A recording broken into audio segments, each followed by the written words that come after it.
व्यासपीठावरील मंचावरील सर्वच मान्यवर, या सत्कार समारंभासाठी आवर्जून उपस्थित असलेले सभागृहातील भरगच्च असे सर्वच मान्यवर, श्रीमान अरविंद भाईंच्या अमृत महोत्सवानिमित्त आयोजित सत्कार समितीच्या वतीनं अरविंद भाईंच्या कार्याचा अक्षर ग्रंथ, त्यांच्या अक्षर स्मृती संपादित कराव्यात अशा प्रकारचा प्रस्ताव आणि विचारणा जेव्हा माझ्याकडे झाली तेव्हा मला थोडंसं दडपणही आलं आणि आनंदही झाला. दडपण याचं होतं की आतापर्यंत महाविद्यालयातील नियतकालिकाचं संपादन मी केलं आहे, काही 1-2 ग्रंथांचं संपादन केलं आहे आणि आज एका सव्यासाची पत्रकाराच्या संदर्भामध्ये येणाऱ्या संपादित ग्रंथाचं संपादन करायचं हा थोडासा दडपणाचा भाग माझ्यामध्ये होता.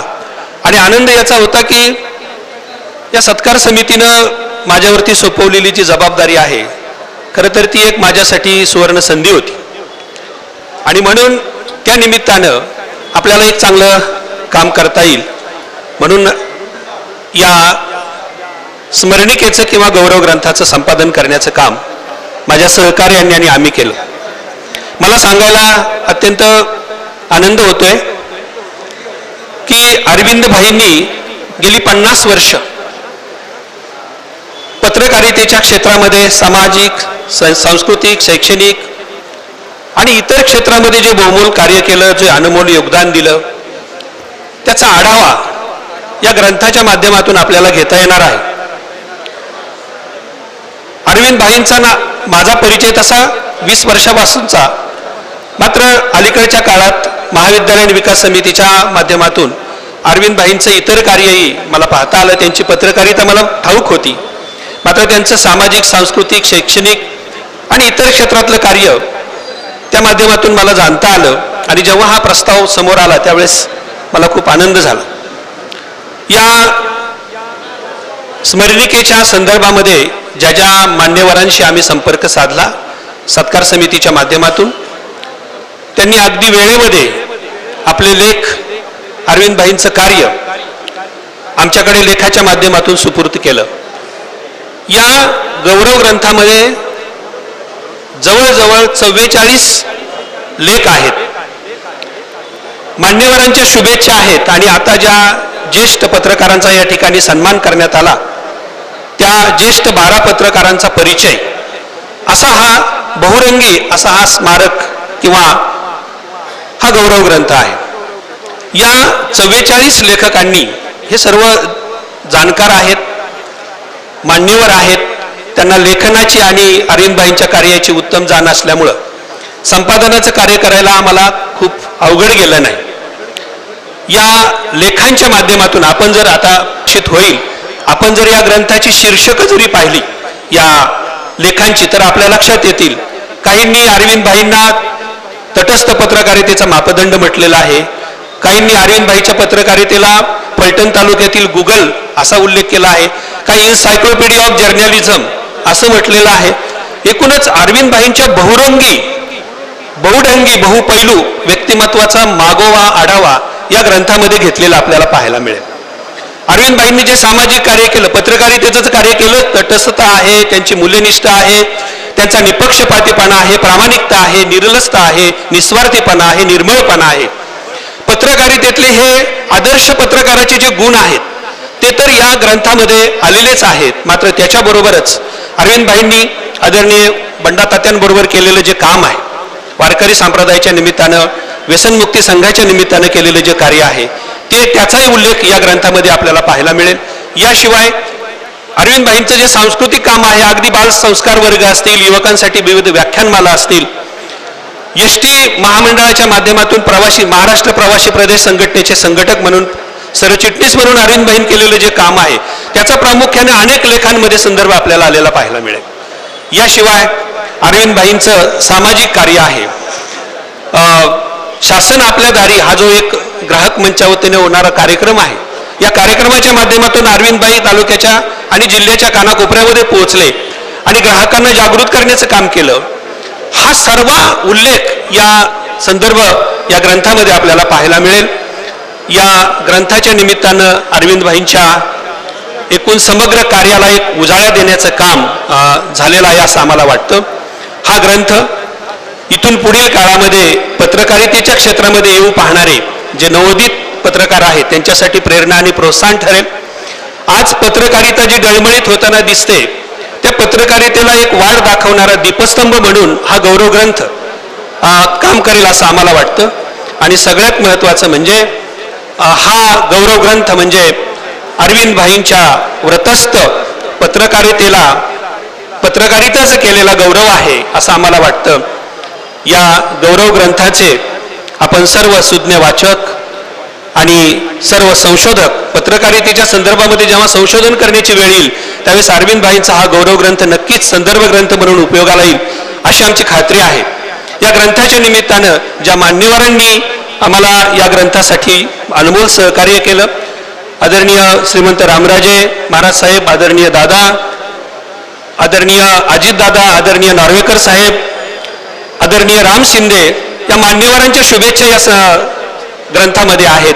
याशिवाय या ग्रंथाचं मांडणी करत असताना आम्ही मान्यवरांचे लेख, त्यानंतर पत्रकार बांधवांचे लेख, त्यानंतर अरविंदभाईवरती प्रेम करणाऱ्या सर्व स्नेही मंडळींचे लेख आणि नंतर चौथा कोपरा जो आहे तो त्यांच्या कौटुंबिक जे सदस्य आहेत त्यांच्या कुटुंबाप्रती असणाऱ्या ज्या भावना आहेत त्या त्यामध्ये आहेत. असा एकूण एक भरगच्छ असा अरविंदभाईंच्या एकूण समग्र कार्याला उजाळा देणारा हा ग्रंथ आम्हाला संपादित करता आला. या ग्रंथासाठी ज्यांनी आम्हाला मदत केली त्या सर्वांचं मी मनपूर्वक आभार मानतो. विशेषतः जे 44 लेखक आहेत ज्यांनी आम्हाला या आपले लेख लिहून अरविंदभाईंच्या कार्याप्रती आदर व्यक्त केला, त्यांच्याप्रती मी कृतज्ञता व्यक्त करतो. जाहिरातदारांच्या प्रती कृतज्ञता व्यक्त करतो. आणि या ग्रंथाला उत्तम सुबक आणि आदर्श रूप देण्यासाठी शहा प्रिंटरचे शहा यांनी आम्हाला मोलाची मदत केली. आणि सगळ्यात महत्त्वाचं म्हणजे सत्कार समितीच्या माध्यमातून आम्हाला हा ग्रंथ संपादित करता आला. त्याबद्दल सर्वच मान्यवरांचं मी या निमित्तानं मनपूर्वक आभार व्यक्त करतो. आणि हा ग्रंथ अरविंदभाईंच्या कार्याचा उजाळा आहे, अरविंदभाईंच्या व्यक्तिमत्वाचा आढावा आहे आणि सर्वात महत्त्वाचं म्हणजे अरविंदभाईंच्या व्रतस्थ पत्रकारितेचा हा गौरव आहे. या ठिकाणी तो गौरव व्यक्त करतो आणि आदरणीय अरविंदभाई आणि त्यांच्या सुविद्य पत्नी यांच्या या अमृत महोत्सवानिमित्त संपादक मंडळाच्या वतीनं मी मनपूर्वक शुभेच्छा व्यक्त करतो आणि माझं संपादकीय मनोगत थांबवतो. धन्यवाद. अरविंद मेहता हे त्यांचं कार्य सगळ्यांना ज्ञातच आहे, पण सन्मानपत्राच्या निमित्ताने एक सन्मानपत्र मी तयार केलेलं आहे आणि त्याचं वाचन आता जरी मी असं करणार असलो तरी ते वाचन शेखर कांबळे, डॉक्टर बाबासाहेब इन्स्टिट्यूट त्यांनी AI च्या माध्यमातून थोडंसं नवीन प्रयोग केला आहे आणि तोच इथं सादर होईल. हरिभक्तपरायण बंडातात्या कराडकर सन्मानपत्र प्रति ज्येष्ठ पत्रकार आदरणीय अरविंदभाई मेहता. आदरणीय साहेब, आपल्या अमृत महोत्सवी वर्षानिमित्त व्यसनमुक्त युवक संघ महाराष्ट्र आपल्या प्रेरणादायी जीवन कार्याला कृतज्ञ नमन करतो.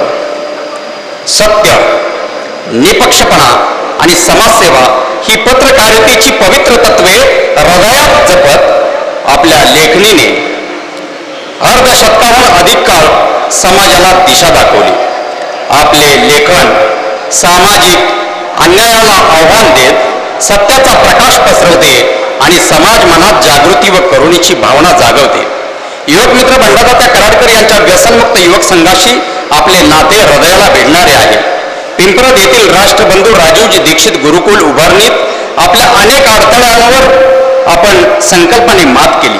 संघटनेच्या रौप्य महोत्सवी वर्षानिमित्त संघटनेविषयी असलेल्या स्नेहातून आपल्याकडून प्रसिद्ध झालेल्या विशेषांकाने व्यसनमुक्तीच्या संदेशाला विशेष प्रसिद्धी देत नवयुवकांना प्रेरणा दिलीत व व्यसनमुक्तीचा संदेश सर्वदूर पोहोचवला.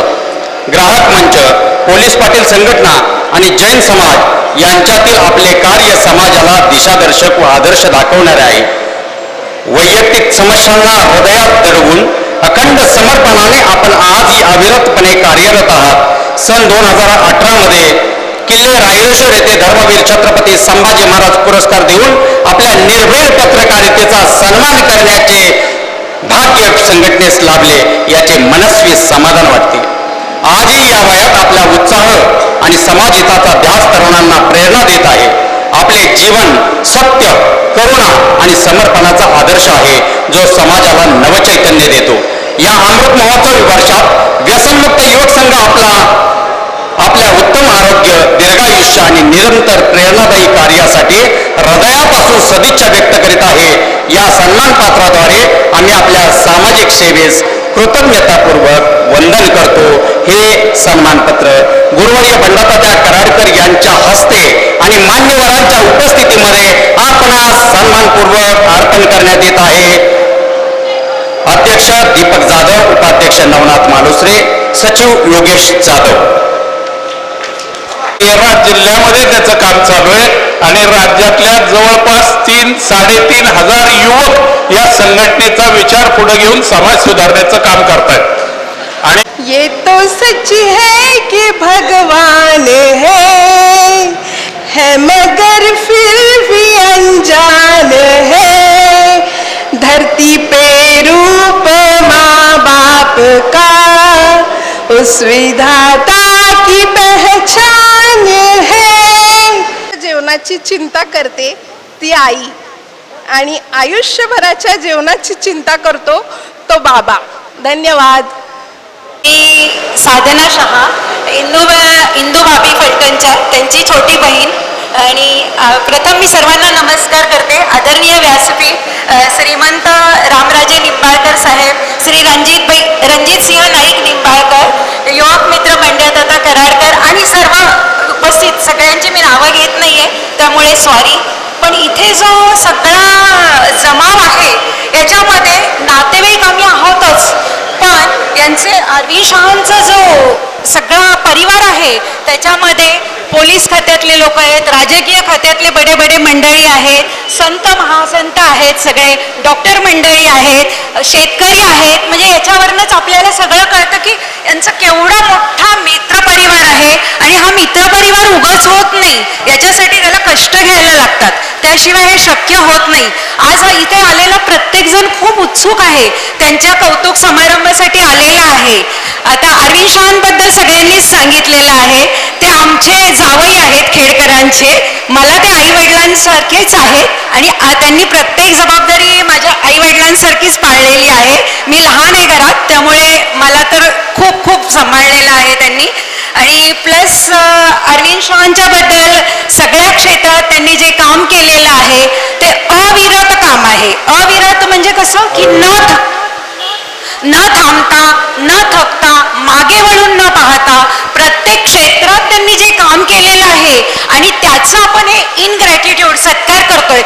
मी सर्वात प्रथम ज्यांनी हे सगळ्यांनी अरेंज केलंय त्यांचं धन्यवाद करते, त्यांना खूप खूप आभार मानते की त्यामुळे आम्हाला आमच्या खेडकरांच्या जावयाचं अजून माहिती झालेली आहे आणि आम्हालाही या प्रसंगी उपस्थित राहता आलं. इंदुबेन बद्दल मी थोडं बोलते. इंदुबेन माझी सगळ्यात लाडकी आणि मोठी बहीण, अतिशय मायाळू, अतिशय म्हणजे असं कोणीच होणार नाही की इंदुबेन मायाळू नाही, असं म्हणणार नाहीये. आणि तिने प्रत्येक प्रसंगात अरविंद शाहांना साथ दिलेली आहे. ऑफकोर्स आई, दादा, नितीनबाई, त्यांचे दिलीपभाई, सगळे भाऊ बहिणी, त्यांच्या मुली, जावई या सगळ्यांचा या कार्यक्रमात हात आहे. आणि आपण सर्व आहात इथे, आपणही अतिशय आनंदाने इथे आलेला आहात. आणि त्यांचं जे काही आता मी वाचलं पुस्तकात लिहिलेलं आहे, आपणही सर्वजण पाहिलंच ते, की खरंच खूप मोठं व्यापक क्षेत्र आहे. आणि या व्यक्तीला काय माहीत नाही असं नाहीये. कुठल्याही क्षेत्रात, म्हणजे तुम्ही कॉम्प्युटरचं विचारा, शैक्षणिक विचारा, मी स्वतः डॉक्टर आहे, पण प्रत्येक वेळेस त्यांना जास्त माहिती असतं. आणि पुण्यातला डॉक्टर कुठला चांगला आहे आणि आमच्या फलटणचा डॉक्टर कसा आहे हे मला ते अभिमानाने सांगणार. प्रत्येक वेळेस हा अनुभव आहे. बरं, तुम्हाला काहीही काम असू द्या, लाईटचं काम असू द्या, काही असो, आमच्या फलटणमधले हे पुण्याला आहेत आणि ते तुझं काम करतील व्यवस्थित. पण कुठलीही अपेक्षा नाहीये. म्हणजे आम्ही जर काही निर्णय घ्यायचा असेल तर अरविंद शाहांनाच विचारतो, कारण की माहिती आहे की निर्णय 100% बरोबर येणार. अनबायस्ड निर्णय, अनबायस्ड, टोटली अनबायस्ड निर्णय असणार तो. मग आपली चूक असेल तरी ते सांगणार, आपली चूक नसेल तरी ते सांगणार. आणि अशा या दोघांना मी परमेश्वरासमोर प्रार्थना करते की यांना खूप खूप दीर्घायुष्य लाभो, आरोग्यमय लाभो. आणि आपणा सर्वांना या प्रसंगी उपस्थित राहण्याची एक ऑपॉर्च्युनिटी मिळाली. त्यामुळे मी संयोजकांचे, व्यासपीठाचे सर्वांचे खूप खूप आभार मानते. थँक्यू. मान्यवर आणि आलेले सर्व जनगण सगळ्यांचे पहिल्यांदा मनापासून आभार मानते. आनंदाचा दिवस उगेला, भाग्य थोर अमुचे, खरोखर भाग्य थोर अमुचे. अरविंदबाई हे माझे मोठे दीर आहेत आणि इंदूभाभी माझ्या जाऊबाई आहेत.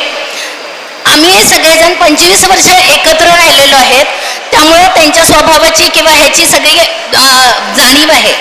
आणि आमच्या घरात पहिल्यांदा वार्ताहराचा कुठलाही वारसा नव्हता, परंतु त्यांनी त्याच्यातून सगळं प्रेस सोडून सगळं आपलं जीवनच त्यांनी वार्ताहराला अर्पण केलं. आणि प्रत्येक कुठल्याही प्रसंगात त्यांनी सगळ्यांना साथ दिली. जनमानसांचं सगळ्यांचं त्यांनी हे केलं, सगळा जनसमुदाय त्यांनी आज जमवला, सगळ्यांचं हे केलं. आणि ग्राहक मंच, बाकीच्या सगळ्या ह्याच्यात त्यांनी पुढाकार घेऊन सगळं हे केलं. आणि आमच्या घरात पण सगळ्यांचा मोठेपणा करून सगळ्यांना साथ देऊन असंच हे केलं. माझा एक प्रसंग, माझ्या मुलाला बरं नव्हतं, आम्ही पुण्याला त्यांना ॲडमिट केलं. ॲडमिट करतानाची गोष्ट अशी होती की रात्र होती, तरी ती दोघंही 15 दिवस माझ्यासोबत राहिली होती आणि सगळं त्यांनी त्याचं केलं. हा माझा प्रसंग कधीच मी विसरणार नाही. धन्यवाद. सर्वधर्म समानचे जोपासक, आश्वासक, मार्गदर्शक, एक दिलखुलास व्यक्तिमत्व म्हणजे आमचे आवडते मित्र अरविंदभाई मेहता. ज्येष्ठ पत्रकार तुमचे आमचे अरविंदभाई आज एका मणिकांचन युगात पदार्पण करत आहेत. वैयक्तिक वयाची 75वी महोत्सव व वैवाहिक जीवनाचे सुवर्ण महोत्सव हे असं एक संक्षिप्त सिंहावलोकन. मी मुद्दा बोलत नाही, वाचवतो, वाचून 5 मिनिटात संपून जातो. त्यांच्यातील अभ्यासू, विश्वासू, जिज्ञासू वार्ताहर सक्रिय झाला, त्यातून त्याचा गौरव होऊ लागला. पुण्या मुंबईतील व सातारा जिल्ह्यातील अग्रस्थानी वृत्तपत्राची दृष्टी त्यांच्याकडे वळाली व त्यांना आपले प्रमुख वार्ताहर म्हणून मानाचे स्थान दिले. अरविंदभाईने त्यांच्या विश्वास रास्त ठरवीत अतिशय आशयपूर्ण व पूर्ण शहराचा करून हातजवळ करून लोकांच्या बातम्या आवडू लागल्या. आणि बघता बघता 50 वर्ष गेली आणि असा हा त्यांचा व्याप त्यांच्या समाजावरील एखादा विशेष उंचीवर टिकून गेला. जर्मन कवी गट म्हणतो की जीवनाच्या चढत्या आलेखात प्रत्येकाने नायक व्हायलाच पाहिजे असे नाही, परंतु नायकच काय पण महानायकाची उपाधी सुद्धा मागे टाकीत अरविंदभाईने आपला सातारा जिल्ह्यातील व माळशिरस तालुक्यात, बारामती तालुक्यात ते घरोघरी पोहोचले व त्यांनी या क्षेत्रात देहभान विसरून स्वतःला झोकून दिले. शोधपत्र जाविता हा त्यांचा जीवनाचा गाभा आहे. या पत्रिकामुळेच त्यांचे नाव खेडोपाडी शहरात राज्यस्तरावर पोचले. अनेक चाहते लाभले. अगदी सामान्य जन, अधिकारी, मंत्रीगण, उद्योजक तसेच समाजातील सर्वच घटकांना हा आपला माणूस वाटू लागला आणि हा माणुसकी जपण्याचा त्यांचा पारदर्शी स्वभाव त्याचे फलित म्हणून त्यांचे राज्य आणि आंतरराज्य स्तरावर सत्कार मान सन्मान पारितोषिक विविध पुरस्कार याचा अक्षरशः वर्षाव झाला. विशेष म्हणजे सातारा जिल्हा म्हणजे काय हे जरा सुरुवातीपासून जाणून असेल तर त्यांनी अरविंदभाई नावाचं गुगल वापरावं, सगळी माहिती त्यांना मिळून जाईल. विविध डंगे विविध रंगी वक्तृत्व स्पष्टोक्तीपणा वादविवाद चर्चासत्व याद्वारे ते सर्वांना मंत्रमुग्ध करीत असतात. त्यांच्या शब्दांना केवळ अर्थ नसतो, तरंग असतं, रूप असतं, ध्वनी असतं, चेतना असतं, वेदना असते, संवेदना असते आणि शौर्याने त्यांनी त्याच्या विजय मिळाला. घार उडते आकाशी त्याचे चित्त पिल्लापाशी याच्याप्रमाणेच जैन कुलोत्पन्न अभिनभाईचे तमाम फलटण जैन बांधवावर नेहमीच कृपावृष्टी व मार्गदर्शन लाभत असते. दिगंबर जैनांची काशी समजल्या फलटणमधील सर्व धार्मिक स्थळांची पूर्व इतिहास सखोल माहिती अभिनभाईकडे उपलब्ध आहे. जैन प्रवेशच्या काळामध्ये ही माहिती स्थानिक आणि सातारा जिल्ह्यातील वर्तमानपत्रातून प्रसारित. शांतीनाथ प्रभू जैन श्वेतांबर मंदिरचे ते ट्रस्ट आहेत, विश्वस्त आहेत. या ट्रस्टचे ते ज्येष्ठ आणि श्रेष्ठ सल्लागार आहेत. या फलटणमधील परिसरात फक्त 15-20 घरं आहेत. या गावांचा सतत एकोपा राहावा, मंदिराचे कार्य सुरळीत चालावे त्यासाठी पुरुषांची जैन ऋषी आणि महिलांचे शांती मंडळाचा प्रोत्साहन दिले आणि फलटणच्या 175 वर्ष आणि तीर्थ झालेल्या या जैन क्षेत्र मंदिराचा लाखो रुपयाचा निधी त्यांनी आपण आणून एक फलटणची एक देखणी वास्तू तयार केली. अशा हा मल्टीफॅसेट अरविंदभाईंना मी त्यांच्या अमृत महोत्सवानिमित्त सुंदर पंक्तीतून शुभेच्छा देतो. आपल्या कर्तृत्वाची वेल जेवढी बहरलेली, जीवनाची प्रत्येक फांदी अजून तेवढीच देवलेली, तुमचं व्यक्तिमत्व असं दिवसेंदिवस खुलणारं, प्रत्येक वर्षी वाढदिवसा दिवशी नवी वर्ष अशा अफाट उत्साही व्यक्तिमत्वास हे 2 शुभेच्छा. मग 2 मिनटं अरविंदभाई आज ज्यांच्यामुळे आहेत त्या बाबींबद्दल, कारण आज खूप लोकांना माहीत नाही जसा अरविंदभाईचा आज अमृत महोत्सव वाढदिवस आहे, त्यांच्या लग्नाची याच वर्षी गोल्डन ज्युबिली चालू आहे. प्रत्येक यशस्वी पुरुषामागे एक स्त्री असते, पण अरविंदभाईच्या पाठीशी दोघे जणी म्हणजेच जन्मजाती आई स्वर्गीय स्नेहलता भाभी त्यांचे चिरंतन आशीर्वाद प्रेम माया त्यांना मिळाला आणि या 50 वर्षात आपल्या सुख संसारात अडचणी साथ देणाऱ्या त्यांच्या सुविधेपती इंदोरींना आपला उभे त्यांना जीवनाची 50 वर्ष आपण पार करीत आहात. अशावेळी मनाच्या गाभ्यातून उठते की निरंतर सुख समृद्धी आपणास मिळेल. आणि अरविंदभाई आपण दोघांनी गेली 50 वर्ष एक कौटुंबिक वैयक्तिक मैत्री जमलेली आहे आणि अशा या मित्राचं आज आमची जी मैत्री आहे ही अशीच सदैव चालू राहो आणि आमची ही मैत्रीच एक मर्मबंधातल्या ठेवीसारखी असेल. पुन्हा अरविंदभाई तुम्हाला शतशः आभार. त्याच्यानंतर प्रकाश शहा 1-2 मिनिटात त्यांचं मनोगत व्यक्त करतील. चल रे प्रकाश. सत्कार मूर्ती इंदुबेन अरविंद शाह आणि उपस्थित मान्यवर, आमचे मेवणे अरविंद शाह बाई मेहतांबद्दल सांगायचं म्हणजे एकच प्रसंग सांगणं. मी त्याचा लेख लिहिलेला आहे. ज्यावेळी आमच्या दोघांचं लग्न बरोबर झालं खेडला 1977 साली आणि ज्यावेळी मी पहिल्यांदा इंदुबेनकडे आलो त्यावेळी मी ST स्टँडला उतरलो आणि एका रिक्षानं म्हटलं मला शुक्रवार पेठेत जायचं आहे. ते म्हटलं कोणाकडे जायचं आहे? तर म्हटलं अरविंद मेहता. म्हटलं ठीक आहे बसा. मी गाडीत बसलो त्या रिक्षामध्ये आणि त्यांच्या घरी आलो. त्यांना पैसे द्यायला लागलो तर ते म्हटलं नाही पैसे नाही घेणार पाहुणे. अहो म्हटलं का? अहो म्हटलं त्यांचे ना आमचे संबंध एवढे जवळचे आहेत की आम्ही पैसेच घेऊ शकत नाही. त्यावेळी आम्हाला कळलं की हा माणूस काय आहे, इतकं निर्भीड पत्रकार. आता आम्ही सुद्धा पत्रकार की आमच्या ज्येष्ठ बंधू KM शाह पत्रकारितेमध्येच होते त्यामुळे आम्हाला अनुभव होता. पण यांचे जे सगळं पाहिलं समोर जनसमुदाय तर खरोखर इतकं मन भरून आले की काय बोलावं काय असं होतंय. त्यांना दीर्घायुष्य लाभो दोघांनाही ही विनंती. मेहता साहेबांचं जीवन आहे. नसावे ओशाळ मग मानिती सकळ, जाय तेथे पावे मान चाले बोलिले वचन राहो नेदी बाकी दान जाते त्याशी टाकी वावा वाटे जना फुका म्हणे साठी गुन्हा या एका अभंगामध्ये मेहता साहेबांचं संपूर्ण जीवन आहे आणि म्हणून सर्व राजकीय लोकांना एकत्र करण्याची पावर मेहता साहेबांच्या जीवनात आहे. आज सगळे लोक या ठिकाणी आलेले आहेत. हे मेहता साहेबांचं नैतिक वजन आहे. मला तर असं वाटतं आहे मेहता साहेबांनी वाढदिवस दरवर्षी साजरा करावा, म्हणजे एक चांगलं चित्र दिसेल.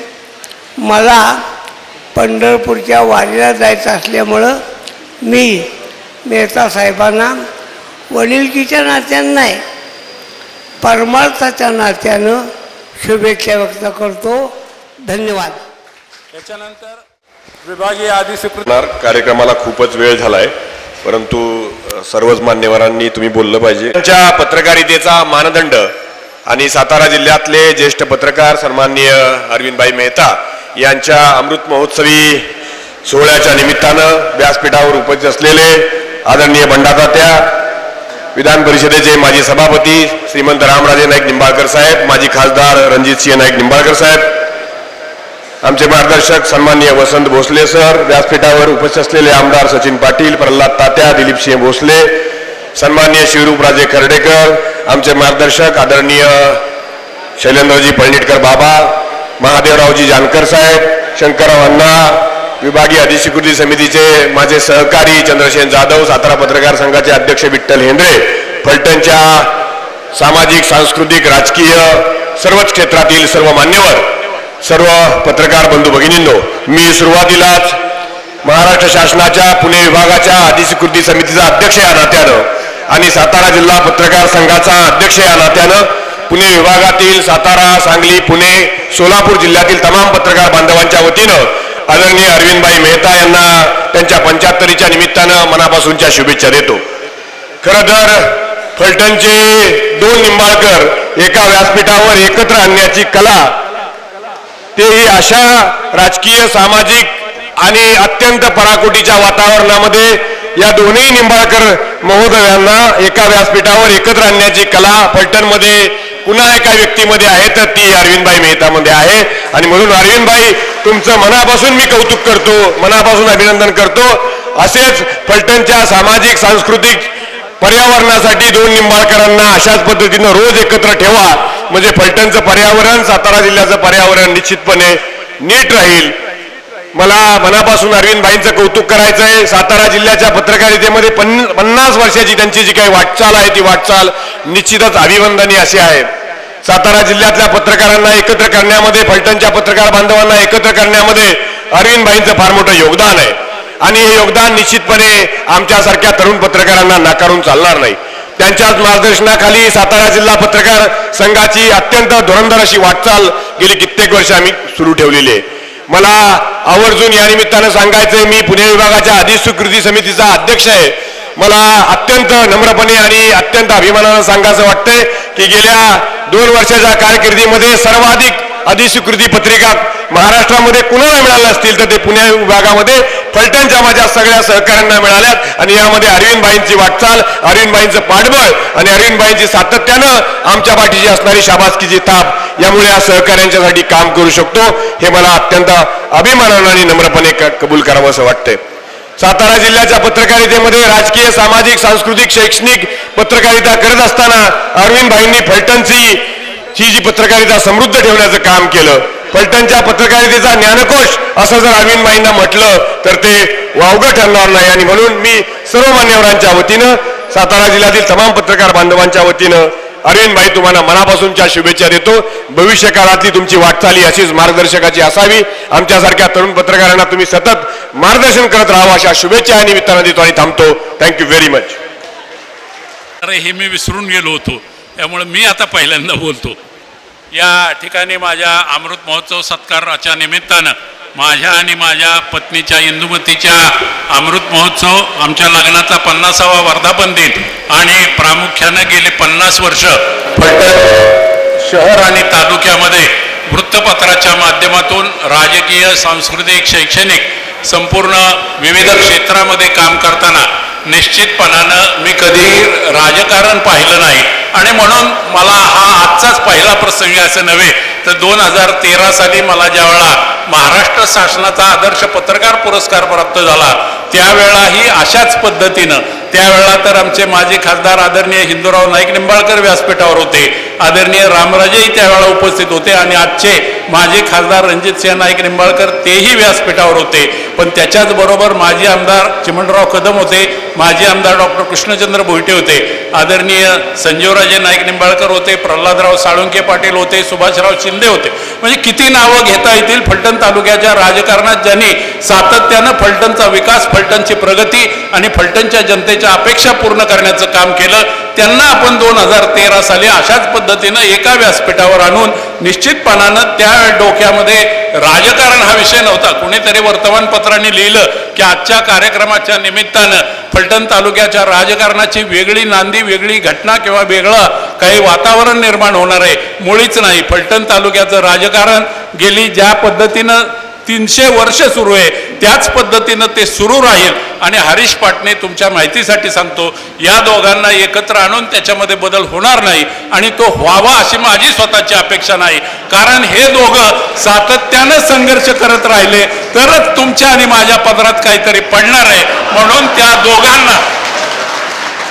त्या दोघांना मी मुद्दामहून सांगतो की महाराज आणि रणजित सिंह, तुम्ही सातत्यानं संघर्ष करत राहा, पण तो संघर्ष सामान्य माणसाच्या हिताचा, सामान्य माणसाच्या प्रगतीचा, फलटण तालुक्याच्या विकासाचा, फलटण तालुक्याच्या प्रगतीला दिशा देणारा आणि ती योग्य पद्धतीनं पुढे नेण्याचा असावा याच्यासाठी अपेक्षा व्यक्त करतो.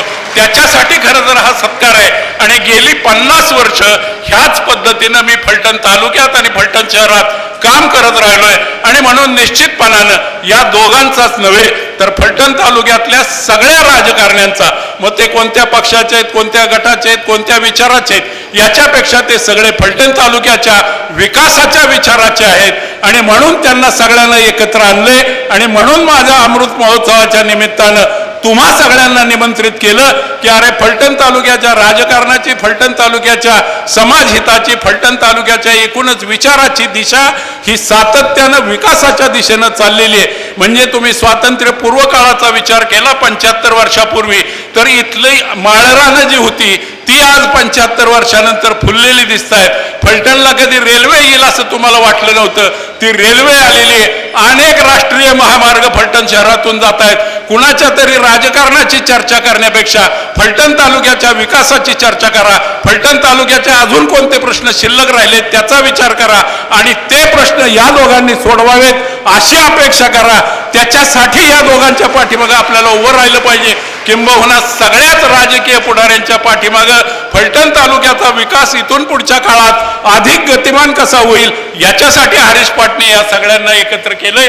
आणि या सगळ्यांच्या अपेक्षा निश्चितपणानं या दोघांनी म्हणजे आदरणीय रामराजे साहेब आणि आदरणीय माजी खासदार रणजितसिंह नाईक निंबाळकर यांच्या आणि त्यांच्याबरोबर असलेल्या सगळ्या कार्यकर्त्यांनी निश्चितपणानं पुढे न्यावा आणि त्याला या सगळ्यांची साथ आहे हे सांगायसाठी हे सगळे मी आज इथं उपस्थित ठेवलेत.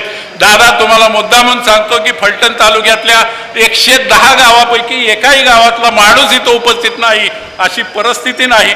प्रत्येक गावातला माणूस इथं उपस्थित आहे आणि त्याचं कारण असं आहे की गेली 50 वर्ष फलटण तालुक्यातल्या प्रत्येक गावात, प्रत्येक वाडी वस्तीवर माझा संबंध आहे. तिथल्या लोकांच्या अपेक्षा मला माहिती आहेत, तिथल्या लोकांचे प्रश्न काय आहेत ते माहीत आहेत आणि ते सातत्यानं वर्तमानपत्राच्या माध्यमातून शासन असेल, प्रशासन असेल, इथले लोकप्रतिनिधी असतील त्यांच्या समोर मांडण्याचा मी प्रयत्न केलाय. म्हणून मला कोणत्याही पक्षाचं बंधन नाही आणि हे ह्या सगळ्यांना माहीत असल्यामुळं ते माझ्या कार्यक्रमाला एकत्र येतात. याची जाणीव निश्चितपणानं तुम्हा सगळ्यांना आहे आणि त्यांना तर निश्चितपणानं आहे. आजच्या या कार्यक्रमाच्या निमित्तानं हे सगळे नेते एकत्र आले, मला आणि माझ्या पत्नीला शुभेच्छा दिल्या. इथून पुढच्या काळात मला उत्तम आरोग्य लाभावं अशा प्रकारची अपेक्षा निश्चितपणाने या कार्यक्रमातून व्यक्त झाली. त्याच्याच बरोबर आणखी एक दुःख माझ्या मनामध्ये आहे अनेक काम करत असताना स्वर्गीय हरिभाऊ निंबाळकरांचा आज स्मृतिदिन आहे. ज्या हरिभाऊ निंबाळकरांनी मला मुद्दामून सांगितलं पाहिजे की या शहर आणि तालुक्यातल्या पत्रकारितेमध्ये बहुजन समाजातली मंडळी आली पाहिजेत.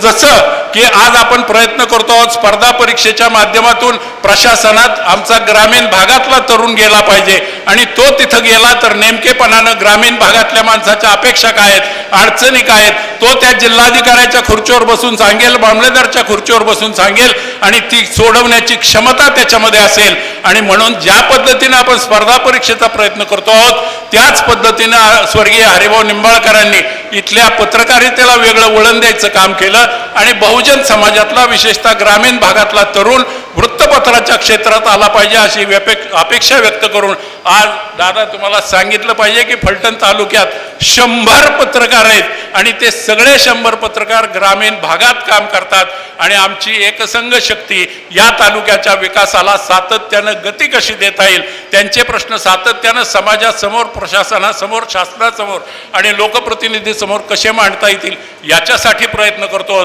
त्या सगळ्यांचा हा सत्कार आहे आणि त्याच्याच बरोबर या कार्यक्रमाच्या निमित्तानं निश्चितपणानं एक खंत मनामध्ये आहे की माझे एक ज्येष्ठ सहकारी प्राध्यापक रमेश आढाव यांचं नुकतंच निधन झालं. त्याच्याच बरोबर राजेंद्र भागवत यांचंही नुकतंच या आठवड्यात निधन झालंय. त्या दोघांना श्रद्धांजली वाहतो आणि या ठिकाणी आपण सगळे उपस्थित राहिलात. विशेषतः नेते एका व्यासपीठावर आले आणि माझ्या अमृत महोत्सवाच्या निमित्त मला शुभेच्छा दिल्या. त्याच्यासाठी या सगळ्यांचा आणि आपल्या सगळ्यांचा आभार मानतो आणि थांबतो.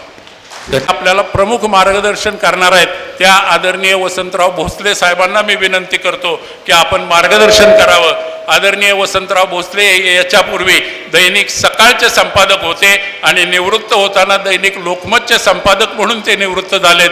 वृत्तपत्र म्हणजे काय, वृत्तपत्र क्षेत्र म्हणजे काय आणि वृत्तपत्र क्षेत्राच्या माध्यमातून नेमके लोकांचे प्रश्न कसे मांडले जातात हे सांगताना त्याच्यामध्ये काम करणाऱ्या आम्हा सगळ्या वृत्तपत्रातल्या प्रतिनिधींची नेमकं दुखणं काय आहे तेही ते आपल्यासमोर मांडणार आहेत. कृपया आपण शांतपणानं ऐकून घ्यावं आणि याच्यानंतर फक्त 2च प्रमुख भाषणं होणार आहेत. तुमचा फार वेळ घेणार नाही आणि या भाषणांच्या नंतर आपल्याला निश्चितपणानं सुग्रास भोजनाची व्यवस्था केलेली, कुणीही जेवल्याशिवाय जाऊ नये अशा प्रकारची विनंती करतो आणि थांबतो. अमृत महोत्सवी सत्कार समारंभाच्या कार्यक्रमाचे अध्यक्ष श्रीमंत रामराजे भोसले, या समारंभाचे स्वागताध्यक्ष माजी खासदार रणजितसिंग नाईक निंबाळकर आणि व्यासपीठावरील सर्वच मान्यवर,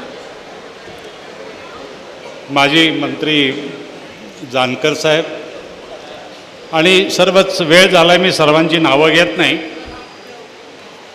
शेवटी पत्रकारांच्या वळणावर जायचं असं अरविंद मेहता गेलेच. ते म्हणाले ह्या 2 नेत्यांना आम्ही एकत्र आणलं आहे, आम्ही आलो त्याचं काही नाही. याचं कारण असं की राजकारण्यांच्या मागे पत्रकार लागतो आणि त्यांचा संघर्ष झाला तर आपली पोळी कशी भाजते असं बघण्याची प्रवृत्ती पत्रकारितेमध्ये सुरू झाल्यापासून पत्रकारितेची अधोगती सुरू झालेली आहे. आणि मला वाटते की तो संघर्ष असावा. पण मी जेव्हा कोल्हापूरहून हा सगळा 2 नाईक निंबाळकरांचा संघर्ष पाहत होतो त्यावेळेला मला वाटत होतं की हा रंग नाही, हा बेरंग झालेला आहे. आणि जेव्हा फलटण म्हणून जेव्हा नाव समोर येतं तेव्हा मला सातत्यानं अशी काही शहरं गावातली आठवतात की जे शहरं जिल्ह्याची ठिकाण नाहीत पण राज्याच्या राजकारणामध्ये त्यांचं नाव आहे. उदाहरणार्थ इचलकरंजी असेल, कराड असेल, फलटण आहे, तुळजापूर आहे, अशी काही गावं आहेत की ज्या गावांना जिल्ह्याचं केंद्र नाही किंवा जिल्हा मुख्यालय नाही. बारामती आहे आपल्या शेजारी, पण त्यांना महत्त्वाचं स्थान राज्याच्या राजकारणात आहे. आणि म्हणून मी जेव्हा फलटणला येतो तेव्हा मला एक आदराची भावना मनामध्ये येते. आणि त्याच परंपरेमध्ये काही पत्रकार तयार झाले, त्याच्यामध्ये अरविंद मेहता यांचं नाव खूप वरचं आहे. कदाचित ही शेवटची पिढी असेल त्यांची, कारण ज्या प्रकारची पत्रकारिता आपण अपेक्षा करतो, रवींद्र बेडकरांनी त्यांच्या गौरवग्रंथामध्ये खूप चांगलं नाव दिलेलं आहे. अरविंद मेहता म्हणजे फलटण तालुक्याचा विश्वकोश असं रवींद्र बेडकरांनी म्हटलेलं आहे.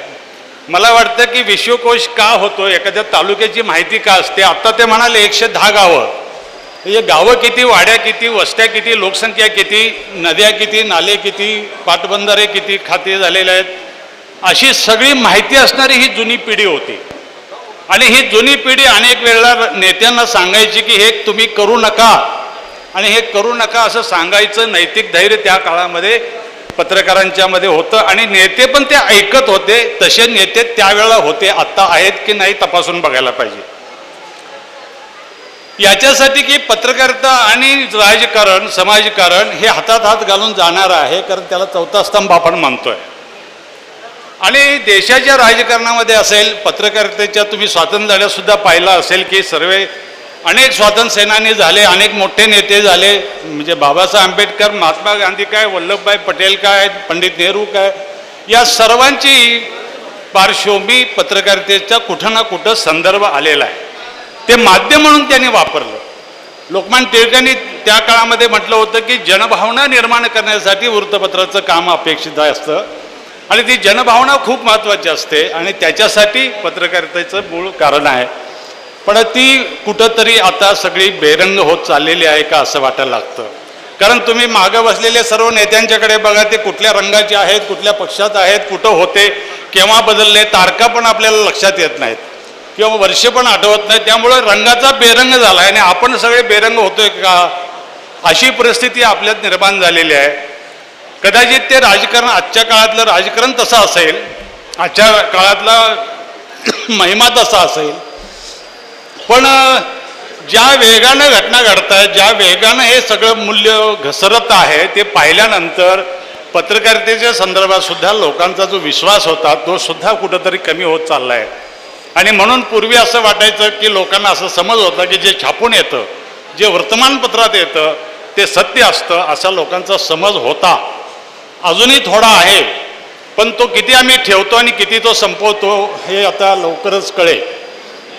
कारण इलेक्ट्रॉनिक मीडिया आल्यानंतर आणि सगळे चॅनल्स आल्यानंतर त्याची काय अवस्था झाली. एकदा असं वाटत होतं की पत्रकारांना चांगले दिवस येतील, पत्रकारितेचा विस्तार होईल, राजकारण अधिक पारदर्शी होईल, अधिक पत्रकारितेचा कुठंतरी वचक सार्वजनिक जीवनातल्या लोकांच्यावर, नेत्यांच्यावर अधिक वाढेल असं वाटलं होतं. पण त्यांनी त्यांची स्वतःचीच प्रतिष्ठा घालवून घेतली. म्हणजे अगोदर इलेक्ट्रॉनिक मीडियाने घालून घेतली, आणि आता सोशल मीडिया म्हणून झाला आहे, तो त्याच्यावर विश्वास ठेवायचा की नाही ठेवायचा हे किमान केवळ 10 वर्ष त्याचं वय आहे, तर त्याची आबरू आताच निघून गेलेली आहे. त्यामुळं ह्या सगळ्या सोशल मीडिया असेल किंवा ह्या सगळ्या गोष्टी असतील, या सर्व पत्रकारितेचं एक महत्त्वाची भूमिका होती, आणि त्या भूमिकेतनं अरविंद मेहतासारखे पत्रकार त्या काळात तयार झाले. मी जुने पत्रकार बरेच बघितलेले आहेत. मी केसरीत होतो त्यावेळेला मी बघितलेले आहेत की धोतर नेसणारे पत्रकार होते. म्हणजे माझ्या पिढी, मी जेव्हा पत्रकारिता आलं त्यावेळेला बघितलेलं आहे. आणि ते धोतर नेसणारे पत्रकार हाताने लिहायचे, कागदाने पाठवायचे, एसटीनं टपाल पाठवायचे, आणि त्या त्या तालुक्यातली इतकी उत्तमभूत माहिती असायची, बातमी देण्यापेक्षा कुठली देऊ नये याचंही त्यांना फार भान असायचं. आणि त्यामुळं समाजाला कुठली घातक आहे ती बातमी का देऊ नये याचा सुद्धा विचार ते करायचे. आणि जेव्हा देण्याची गरज असेल, जेव्हा स्पष्ट लिहिण्याची गरज असेल, तेव्हा ते धाडस पण करत होते. आणि म्हणून मला वाटतं की अरविंद मेहता यांची ही पिढी शेवटची, यानंतर तुम्ही काहीतरी अपेक्षा करत असाल तर त्या अपेक्षा फार काही ठेवू नका. आता तुमचा भ्रमनिराश होईल. कदाचित ही शेवटची पिढी असंच मी म्हणेन. मी मागं म्हणत होतो की कुमार केतकर हे शेवटचे संपादक झाले. आता महाराष्ट्रामध्ये जी संपादकांची पिढी होती पूर्वीच्या काळामध्ये, तशी संपादकांची पिढी निर्माण होण्याची प्रक्रियाच संपलेली आहे. तसं आपण मागच्या सगळ्या गोष्टीबद्दल बोलताना अनेक वेळा असंच म्हणतो की त्यावेळचं राजकारण वेगळं होतं, त्यावेळचं राजकारण तत्वाचं होतं, त्यावेळचं राज सत्याचं होतं, लोकांचं होतं, वगैरे वगैरे वगैरे आपण नेहमी बोलत असतो. म्हणून मला असं वाटतं की 1-2 उदाहरणं मी त्यासाठी देतो तुम्हाला. 1964चा काळ तुम्हाला आठवत असेल, पंडित नेहरूंचं शेवटचं वर्ष त्यांच्या जीवनाचं होतं, आणि काश्मीरच्या प्रश्नासंदर्भात काहीतरी शेवटचा प्रयत्न करून पाहूया म्हणून पंडित नेहरूंनी निर्णय घेतला. आणि शेख अब्दुल्ला तुरुंगात होते, त्यांना सोडलं आणि त्यांना पाकिस्तानला पाठवलं याह्या खान यांच्याशी चर्चा करायला. जेव्हा याह्या खान यांच्याशी चर्चा करायला शेख अब्दुल्ला पाकिस्तानला गेले, त्यावेळेला त्यांच्याबरोबर कोण असेल तर अर्धा लोकांची पत्रकारांची टीम होती. पत्रकारांचा रोल किती महत्त्वाचा होता हे पहा. आणि पंडित नेहरूंचा त्या काळामध्ये पत्रकारितेवर विश्वास होता, पत्रकारांच्यावर विश्वास होता. ते जेव्हा गेले आणि तिथं चर्चा झाली आणि नंतर पूर्व पाकिस्तानमध्ये जो काश्मीर व्याप्त पाकिस्तान आहे तिथं जाणार होते, तेवढ्यात पंडित नेहरूंचं निधन झालं आणि त्यामुळे ती सगळे परत आले. आणि ती जी काही बोलणी होणार होती त्याचे साक्षीदार जे काही पत्रकार ठरले होते होणार होते, नंतर याया खान भारतात येणार होते आणि नेहरूंच्यावर चर्चा करणार होते, पण ते शक्य झालं नाही त्या काळामध्ये. दुसरा एक प्रसंग आहे की 2008 मध्ये दक्षिण आफ्रिकेमध्ये मोठ्या प्रमाणात भारत आणि चीन गुंतवणूक करण्याची स्पर्धा लागली होती आणि मनमोहन सिंगनी त्यावेळेला ठरवलं की तिथे जमिनी घेऊन आपण मोठ्या प्रमाणात शेती करायला पाहिजे आणि त्याचा प्रयत्न आपण करायला पाहिजे. आणि चीन आणि भारताची खूप स्पर्धा लागली होती. त्यामुळे इंडो आफ्रिका कॉन्फरन्स सातत्यानं दरवर्षी घेतली जात होते आणि त्या वर्षी 2008ला मनमोहन सिंग यांच्या उपस्थितीत दक्षिण आफ्रिकेत कॉन्फरन्स होणार होती. त्याचं वातावरण तयार करायला, त्या संबंधितचं लिखाण करण्यासाठी 10 लोकांची पत्रकारांची टीम पाठवली होती आणि ते पत्रकार जाऊन आले होते. त्याच्यामध्ये सकाळचे विजय नाईक देखील होते. त्यांनी नंतर माझ्याकडे एक लेख पाठवला होता, खूप सुंदर होता. आणि कशा पद्धतीनं आंतरराष्ट्रीय राजकारण चालतं आणि या आंतरराष्ट्रीय राजकारणामध्ये पत्रकारांना सुद्धा कसं भूमिका निभावावी लागते याचं उत्तम उदाहरण होतं आणि हे देशाच्या नेतृत्वाच्या पातळीवर केले जात होतं. आजचं वातावरण काय आहे हे जर मी विचार केला तर मला वाटतं की आज आम्ही आहोत की नाही अशी अवस्था झालेली आहे. म्हणजे आज पंतप्रधानांच्या दौऱ्यामध्ये पत्रकारांना घेऊन जाण्याची जी परंपरा एवढ्या वर्षापर्यंत होती ती परंपरा बंद करण्यात आलेली आहे. पत्रकारांच्यावर विश्वास ठेवणं बंद करण्यात आलं आहे, कारण पत्रकारांना सोडून अनेक बातम्या पेरायच्या, खोटा प्रचार करायचा. म्हणजे अगदी पंडित जवाहरलाल नेहरू हे मुस्लिम म्हणून जन्माला आलेले होते, त्यांचे पूर्वज मुस्लिम होते, इथंपर्यंत पत्रकारितेमध्ये समाज माध्यमामध्ये पसरवलं जात आहे आता. म्हणजे अशा प्रकारचा प्रचार करणारी माध्यमं आता आपल्याकडे आलेली आहेत आणि ती प्रचार माध्यमं आलेली सगळ्यांच्या हातात गेलेली आहेत. त्याच्यावर कुणाचाही वचक नाही, धरबंध नाही. मी केसरीला लागलो त्यावेळेला पुण्यामध्ये 1 महिना ट्रेनिंगला होतो आणि ते ट्रेनिंगला होतो त्यावेळेला त्याच्या गेस्ट हाऊसला राहत होतो आणि सकाळी कोणतर तक्रार करत यायचे नेहमी. एक 60-65 वर्षाचे ग्रस्त हातात अंक घेऊन तक्रार करायला आले आणि मी पेपर वाचत बसलो होतो. ते म्हणाले संपादक आहेत का? मी म्हटलं हे काहीतरी तक्रार घेऊन आलेला खडूस माणूस दिसतो, आपण काय सांगायला नको, नाही माहीत नाही, अजून येणार आहेत संपादक असं मी सांगितलं. तुम्ही कोण? म्हणाले मी उपसंपादक होतो, पण मी सांगितलं मी ऑफिस बॉय आहे, शिपाई आहे इथला, नाहीतर ते मलाच ऐकवलं असतं त्यांनी.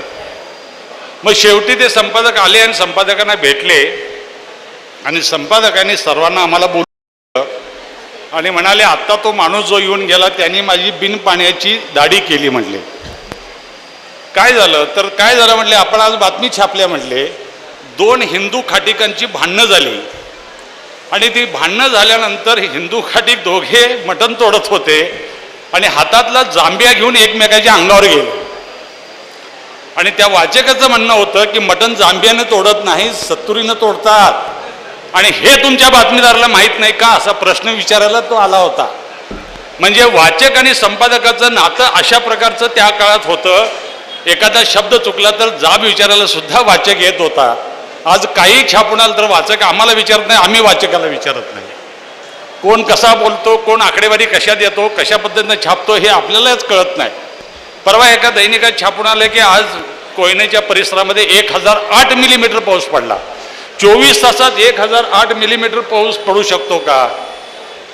आणि पडला तर कोयना धरणाचं काय होऊ शकेल? म्हणजे ही सर्व माहिती जी आहे किंवा अशा पद्धतीची जी पत्रकारिता करायची असते ती उत्तम पत्रकारिता करायची असते.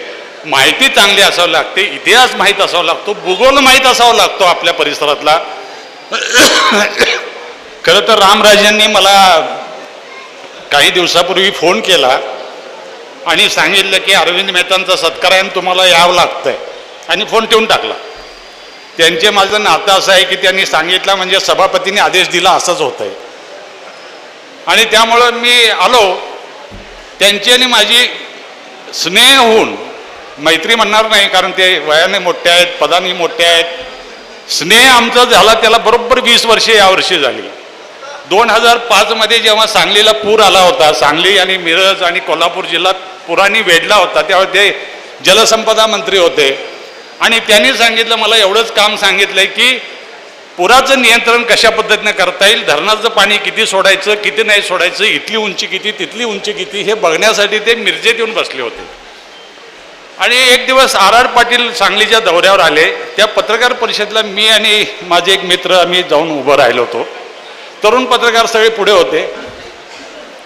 आम्ही एक दोन मूळ प्रश्न असं काहीतरी विचारलं. रामराजेंचं बरोबर आमच्याकडे लक्ष गेलं. आम्ही निघून गेलो. रामराजेंची आमची ओळख नाही. रामराजेंना लौकिक अर्थानं आम्ही ओळखत होतो, पण वैयक्तिक काही ओळख नव्हती. आम्ही गेल्यानंतर त्यांनी कुणाला तरी चौकशी केली की ते दोघे कोण होते. त्या दोघांना मला भेटायचं आहे, उद्या 11 वाजता मिरजेच्या गेस्ट हाऊसवर येतात का विचारा. आणि आम्हाला निरोप आला आणि मिरजेच्या गेस्ट हाऊसवर गेलो. संपूर्ण माहिती त्याने आम्हाला सांगितली, पुराचं काय आहे आणि कसं आहे. आणि खरं तर त्यावेळेला मला दृष्टी आली एक प्रकारे, नाहीतर मीही अलमट्टी म्हणतच होतो. अलमट्टीच्या धरणामुळे पूर येतो. पण त्यांनी जे काही सगळं सविस्तर तिथं जे प्रेझेंटेशन दाखवलं आम्हाला, जवळजवळ 2-2.5 तास आम्ही 4 वेळा चहा पिला त्या 2-2.5 तासामध्ये. आणि सगळं माहिती सांगितली आणि कुठून कसं धरणाचं पाणी येतं आणि काय नियंत्रण करायला पाहिजे, कशा पद्धतीनं करायला पाहिजे. आणि ही अभूतपूर्व अशी परिस्थिती आहे. ही काय नैसर्गिक संकट आले म्हणजे काय वेगळं संकट आहे असं नाही. आणि तेव्हापासून आमचा स्नेह जुळला. आणि जेव्हा जेव्हा कधी आम्ही फोनवर बोलू किंवा एखादा मेसेज पाठवला तर पटकन ते उत्तर देतात, लगेच माहिती सांगतात, बेसिक काय असेल ते सांगतात. मला वाटतं की त्यांनी ओळखण्याची कदाचित त्यांची ती कला असेल की आम्हाला दोघांना दुसऱ्या दिवशी का बोलवलं हे मला नंतर कळलं. आणि त्याच्यानंतर माझा तर त्या सगळ्या पूर आणि पाणी आणि सगळ्या ह्याच्याकडे बघण्याचा दृष्टिकोनच बदलून गेला. खरं तर त्याबद्दल त्यांचे खरंच आभार मानले पाहिजेत की अशा पदावर असलेल्या माणसाने अशा पद्धतीनं. आणि ते म्हणाले की मी फक्त इथं बसून राहणार आहे, मी कुठेही जाणार नाही.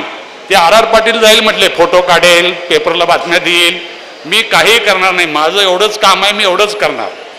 आणि खरंच त्यांनी खूप उत्तम पद्धतीनं त्यावेळेला नियंत्रणाची पद्धत घालून दिली आणि ती पद्धत डेव्हलप झाली नंतरच्या काळामध्ये. आणि आजसुद्धा महाराष्ट्रातली धरणं आणि कर्नाटकातली धरणातलं पाणी सोडण्याचं नियोजन करण्याचं एक सूत्र त्यावेळेला ठरलं आणि ते आजही अंमलात आणलं जातं. त्याचं श्रेय रामराजेंना जातं.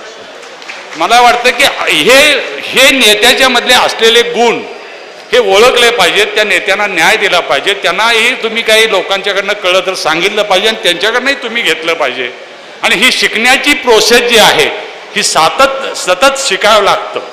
सतत आपण शिकावं लागतं तरच आपण खरे पत्रकार राहू शकतो आणि समाजाबरोबर आपण चालू शकतो. नाही तर तुम्ही समाजाच्या मागे पडता, नाही तर कुठेतरी पुढे तरी जाता किंवा बाजूला तर फेकले जाता. आणि अरविंद मेहतासारखे पत्रकार एवढे वर्ष टिकून राहिले याचं कारण असं की त्यांनी समाजाबरोबर राहण्याचा निर्णय घेतला. समाज कशा पद्धतीनं बदलतोय, चांगल्या गोष्टी कुठल्या येतात, अपप्रवृत्ती कुठल्या समाजामध्ये येतात, ह्याच्यावर प्रहार करण्याची वेळानंतर प्रहार केला. काही चुकीचं होत असेल तर चुकीचं होतंय म्हणून सांगितलं. काही वेळेला बातमी न देता नेत्यांच्या कानात जाऊन पण सांगायचं असतं की हे असं असं होतं, याच्याकडे तुम्ही लक्ष दिलं पाहिजे आणि हे तुमची लोक चुकीचं करतात हे सुद्धा सांगितलं पाहिजे. आणि सुदैवानं रामराजेसारखे नेते आजही आहेत की जे ते ऐकतात. आणि म्हणून मला वाटतं की आम्ही R.R. पाटलांच्या बरोबर किंवा वसंतदादांना बघितलं, आम्ही शेवटचा काळ होता त्यांचा, पण नंतरच्या काळात पत्रकार होते किंवा कोल्हापूरचे बंटी दादा होते किंवा पृथ्वीराज चव्हाण होते, ह्या सगळ्यांना आम्ही जवळनं बघितलं, यांचं राजकारण बघितलं, प्रशासन बघितलंय. आणि म्हणून मला वाटतं की ह्या सगळ्या पत्रकारितेमध्ये अधिक टिकून राहायचं असेल किंवा चांगलं काम करायचं असेल तर अभ्यास करायला पाहिजे, काम करायला पाहिजे. अनेक नव्या पत्रकारांना विचारतो, फलटणवरनं वाठार निंबाळकर किती म्हटलं तर त्याला किती किलोमीटर आहे सांगता येत नाही. म्हणजे तो तुमचा घाट आहे, त्या घाटाला काय म्हणतात, नातवड्याचा घाट का कुठला घाट म्हणतात असं जर नव्या पत्रकाराला विचारलं त्याला त्या घाटाचं नाव सांगता येत नाही.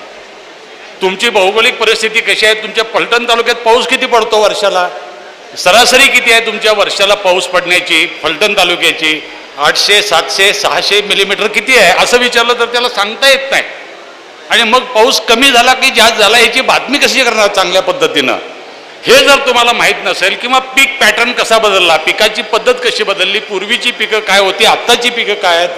ज्या वेळेला अरविंद मेहता 1970 किंवा 65मध्ये जेव्हा पत्रकारितेत आले त्यावेळेला फलटण तालुक्यातली पिकं कुठली होती, मुख्य पिकं कुठली होती,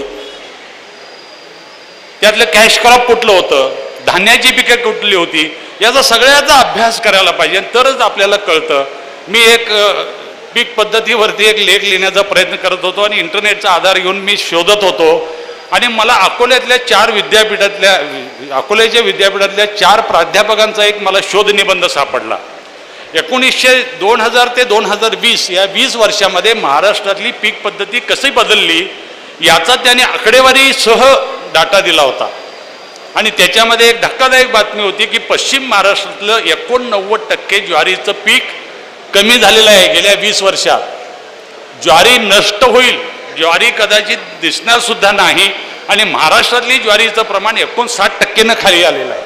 आता ही पीक पद्धती बदलते आहे, याचा आपल्या आरोग्याशी संबंध आहे, याचा आपल्याशी खाण्याशी संबंध आहे, पौष्टिक अन्नधान्याशी संबंध आहे, शासनाचं धोरण त्या संदर्भात काय आहे, अशा सगळा अभ्यास करणं, लिखाण करणं हे महत्त्वाचं असतं. आणि मला वाटतं की ही लिखाण करण्याची, लिहिण्याची पद्धत, अभ्यास करण्याची पद्धत ही पूर्वीच्या पत्रकारितेमध्ये होते. आत्ता तातडीनं, म्हणजे जसं चौकात तुमच्या बोर्ड लावतात, म्हणजे 22 वर्षाचा पोरगा असतो आणि तो नेता होतो आणि त्याचा फ्लेक्स लागतो आणि त्याच्यावर रामराजेंचा फोटो असतो वर. मी अनेक वेळा म्हणतो, अरे तू त्यांचा फोटो लावताना जरा विचार तरी कर, तुझं वय 22. म्हणजे उदाहरण सांगितलं, म्हणजे रामराजांचा बघितला नाही आज मी, पण उदाहरण सांगितलं तुम्हाला. अशा पद्धतीचे फोटो लावून लगेच जर फ्लेक्स बनवून जर नेते होत असतील, मग ह्या जानकरांसारख्यांनी आयुष्यभर खस्ता खाल्ल्या त्याचं काय? आज त्यांची काय अवस्था झाली आणि काय बोलावं लागतंय त्यांना, कशी बंडखोरीची भाषा आल्या, बंडखोरीची भाषा आल्यानंतर चमक आल्या लगेच.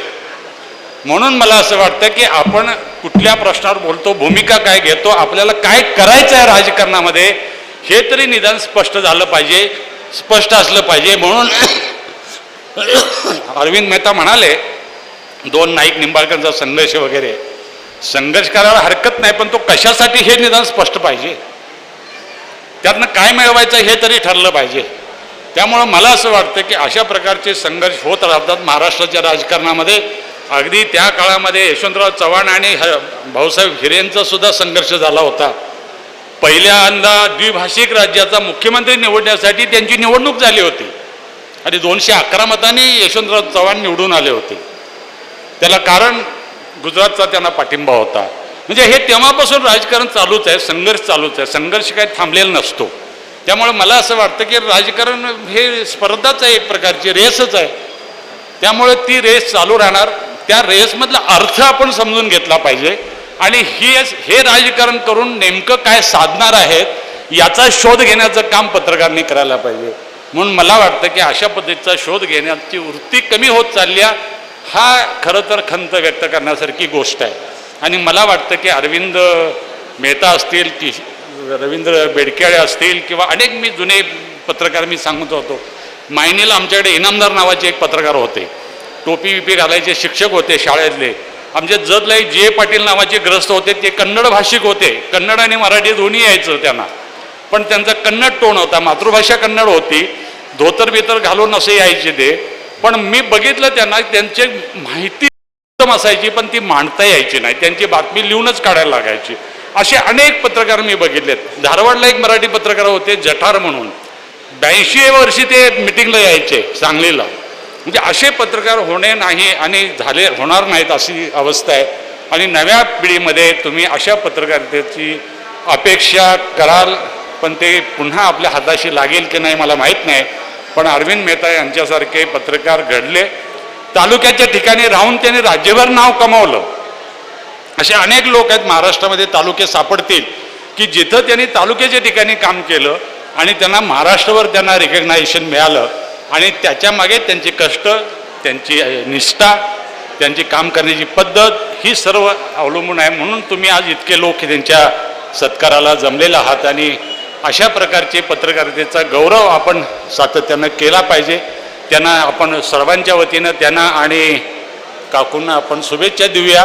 त्यांना दीर्घायुष्य लाभो, उत्तम आयुष्य लाभो, आणखीन पत्रकारितेची सेवा त्यांना करण्यासाठी शक्ती मिळो, एवढीच या निमित्तानं अपेक्षा करतो. धन्यवाद. अरविंद मेहता साहेबांच्या ह्या अमृततुल्य वर्षानिमित्त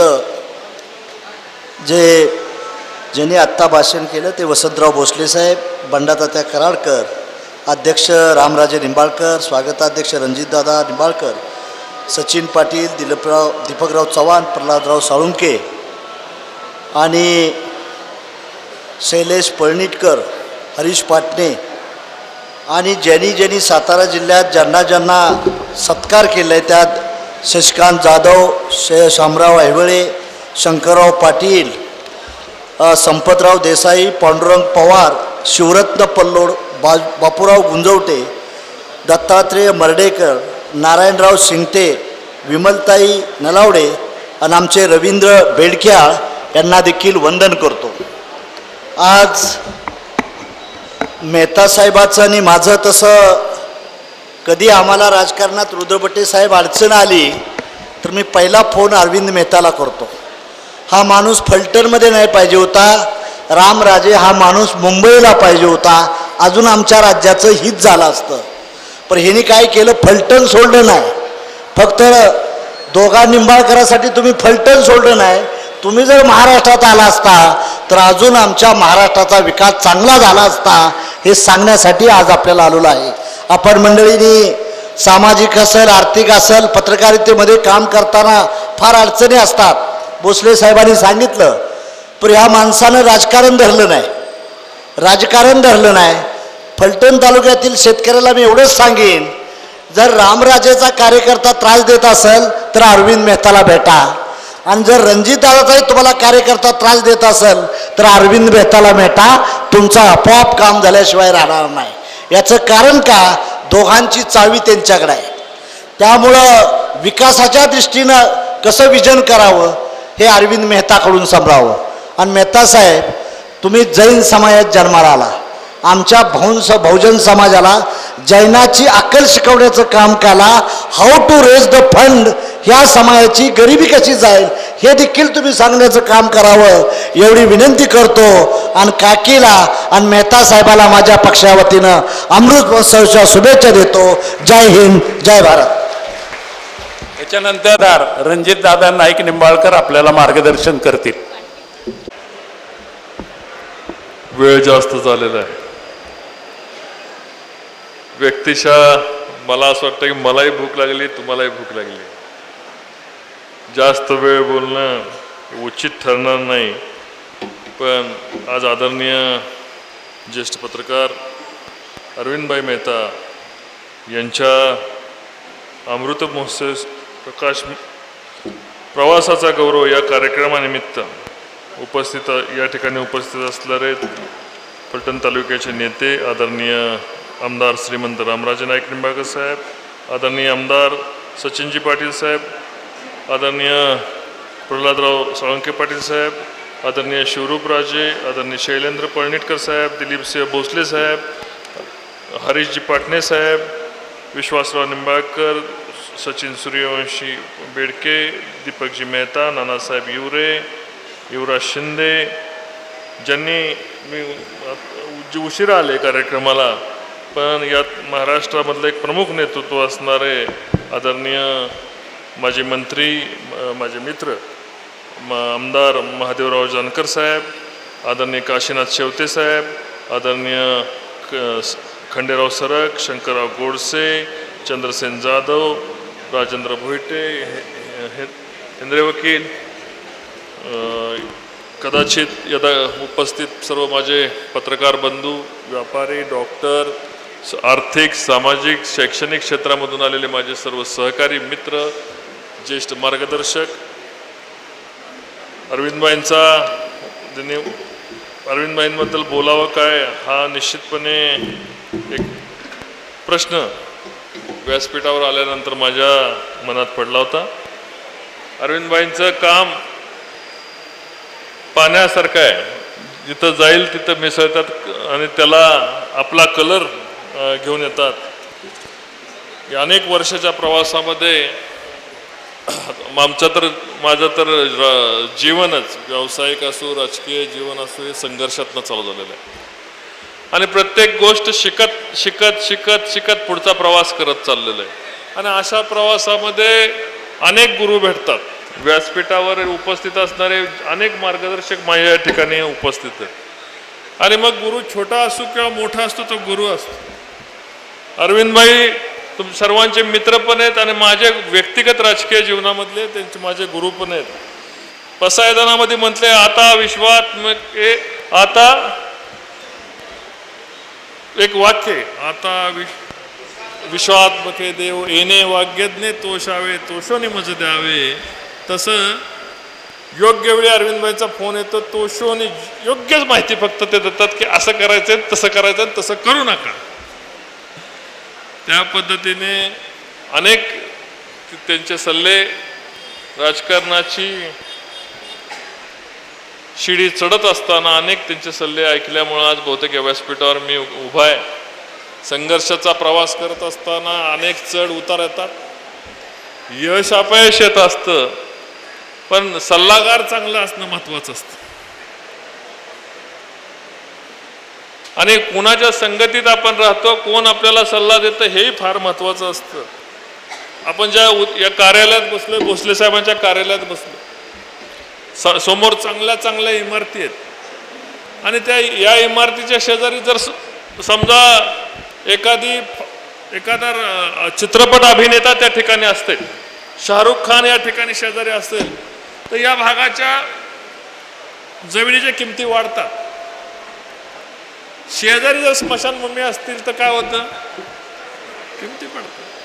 किमती पडतात त्यामुळं बरोबर आपल्या चालताना कोण आपल्या बरोबर आहे आपले सल्लागार कोण आहेत आपले मित्र कोण आहेत हे फार महत्वाचं असतं त्याची किंमत वाढती का ठरवते ठरवत होतात तसंच अरविंदभाईंचं माझ्या जीवनामधलं स्थान त्या पद्धतीने माझी उंची वाढण्यामध्ये राजकीय उंची वाढण्यामध्ये अरविंदभाईंचं स्थान हे बाजूला करता येण्यासारखं नाही 50 वर्षाच्या पत्रकारितेमध्ये फलटण तालुक्यामधल्या पत्रकारिता ही केवळ टीकात्मक वृत्त्या न वापरता पळणिटकर साहेबांना माहिती आहे अरविंदभाईंचे लेख हे नेहमी वेगवेगळ्या पद्धतीने असतात समाजाच्या जडणघडणीसाठी असतात छोट्या छोट्या गोष्टी ज्या समाजाला हव्यात ज्याला कोणी मांडू शकत नाही आणि त्या मस्तावलेल्या हत्तीवर जसा अंकुश असतो तसे अनेक दशकं अरविंदभाईंनी या ठिकाणी पत्रकारितेचा अंकुश या राजकारणात लोकांच्या मध्ये एक चांगला पगडा निर्माण करून ठेवलेला आहे आज ब्युरोक्रॅट असेल अधिकारी वर्ग असेल अरविंदभाईचा शब्द डावलण्याचं धाडस कोण करत नाही आणि त्याची कारणं आहेत प्रगल्भ अभ्यास प्रगल्भ माहिती आणि वरवरची माहिती अनेक लोकांना असते आजकाल अनेक न्यूज चॅनल अनेक वेगवेगळे वृत्तपत्र असतात त्यांचे प्रतिनिधी त्यांना माहिती देत असतात पण तळागाळातली माहिती आणि खरी माहिती आणि खरं मूल्यांकन करण्याचं काम अरविंदभाईच्या अभ्यासातून त्यांना ते करता आलं आणि त्या मूल्यांकनामुळं माझ्यासारख्या कार्यकर्त्याच्या जडणघडणीमध्ये अरविंदभाईच्या कामाचा अभ्यासाचा मला उपयोग करता येईल एखादी गोष्ट अडखळत असेल एखादा निर्णय घ्यायचा असेल तर अरविंदभाईंना फोन केला अरविंदभाई सांगतील की असं झालं तर असं होईल तसं झालं तर तसं होईल योग्य जे आपल्याला वाटतील ते घ्यावं आणि त्यातून आपला मार्गक्रम करत राहावं अशी अनेक वर्षाची त्यांची ते माझे गुरु मित्र गुरुबंधू अशा स्वरूपाने मला अरविंदभाईंचं मार्गदर्शन झालंय समाजामधल्या अनेक फलटणच्या या जडणघडणीत फलटण तालुक्याच्या विकासामध्ये त्यांची दृष्टी त्यांचा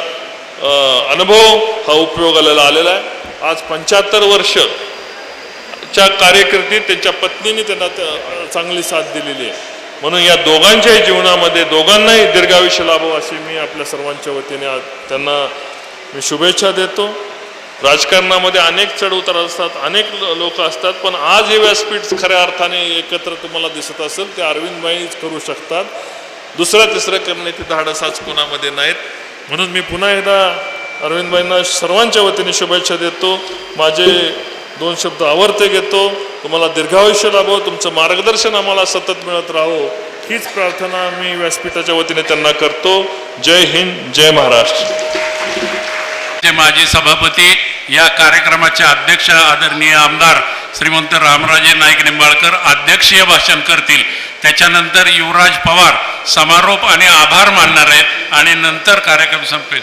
नाही तुम्ही नेहमीप्रमाणे तुम्ही नका आभार मानू, आमचे काही लोकांचे आभार मानायचे राहतील. ज्यांच्या अमृत महोत्सवाच्या निमित्ताने आपण एकत्र आलेलो आहोत.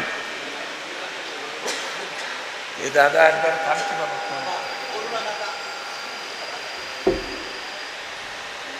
30 वर्ष बोलून बोलून माझा घसा खराब झाला आहे. अरविंदभाई मेहता, सौभाग्यवती मेहता, त्यांच्या 2 सुकन्या आणि इतर सगळा मेहता परिवार, स्टेजवरचे सगळेच मान्यवर, लोकप्रतिनिधी, अरविंदरावांच्यावर प्रेम करणारे आपण सर्व लोक, महिला बंधू आणि भगिनी, खरं तर भाषणाची यादी मी बघितली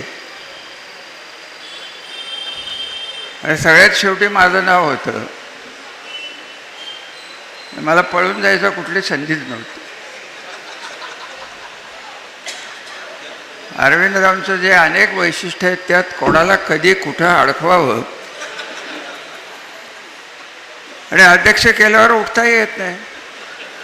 अरविंदभाई, तुमचा वाढदिवस होता, समाजशास्त्राचा जर विचार केला तर अध्यक्षांना कोणाला बोलायला द्यायचं आणि कोणाला नाही याचे अधिकार असतात. मी ते वापरले नाही ते एवढंच लक्षात.